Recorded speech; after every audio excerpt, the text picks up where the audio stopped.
teman-teman, kali ini kita akan mempresentasikan tentang perbandingan uji normalitas dua alat ukur tes inteligensi atau yang bisa kita sebut juga dengan IQ. Tapi sebelum itu kita kenalan dulu yuk sama kelompok aku. Nah, jadi di sini kami ada bertiga, yaitu Kamila Mutia Aska, Brigita Amanda, dan Nazwa Surya Kencana atau aku sendiri. Nah, kita masuk ke soalnya ya. Perbandingan dua alat ukur. Jadi kelompok diminta membandingkan normalitas data hasil tes inteligensi atau IQ dari dua alat ukur yang berbeda pada subjek yang sama.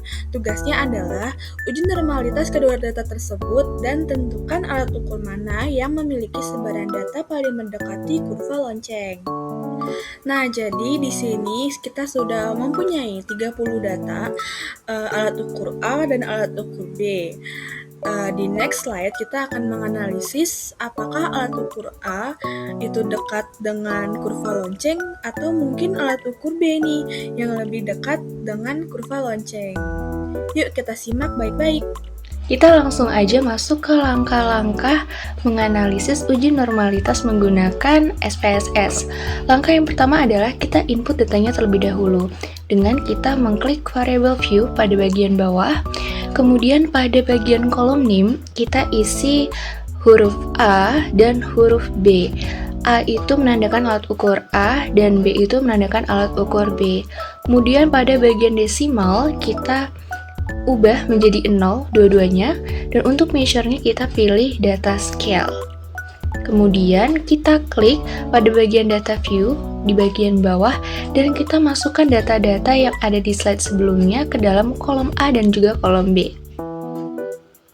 Langkah selanjutnya kita klik analyze, kemudian kita klik descriptive statistik dan kemudian kita klik explore.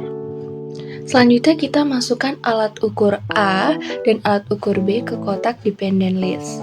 Selanjutnya kita pilih plots, kemudian centang normality plots with test, dan kemudian kita pilih continue lalu kita klik OK.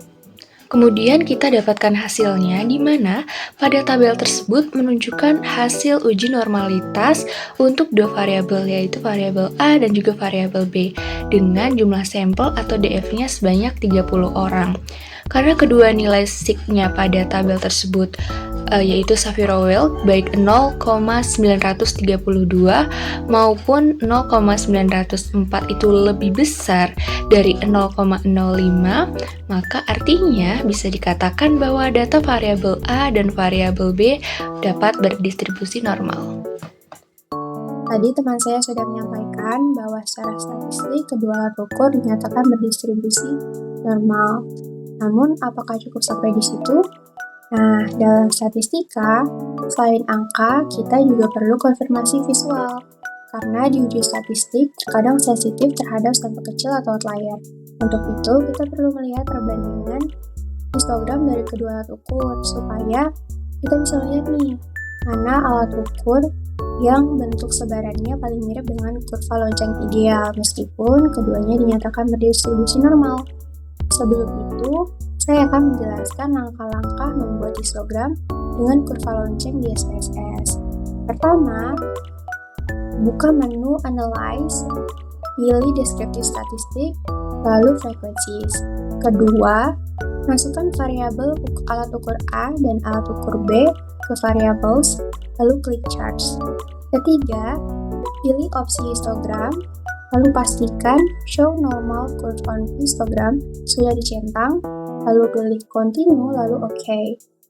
Nah, dengan langkah-langkah ini, SPSS secara otomatis akan menampilkan histogram yang dilengkapi dengan kurva lonceng dari kedua alat ukur.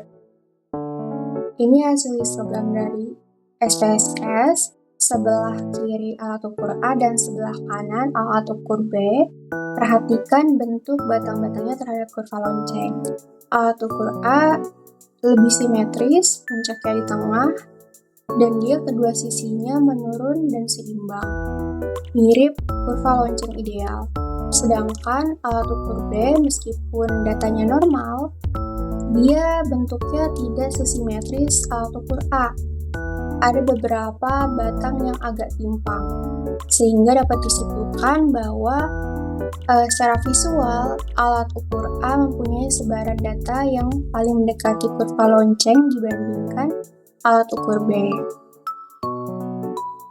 Maka dari hasil uji statistik dan konfirmasi visual, kita dapat simpulkan bahwa pertama, dari uji Shapiro-Wilk nilai signifikansinya alat ukur A itu 0,932 dan alat ukur B 0,904, di mana keduanya lebih dari 0,05, artinya kedua data alat ukur berdistribusi normal.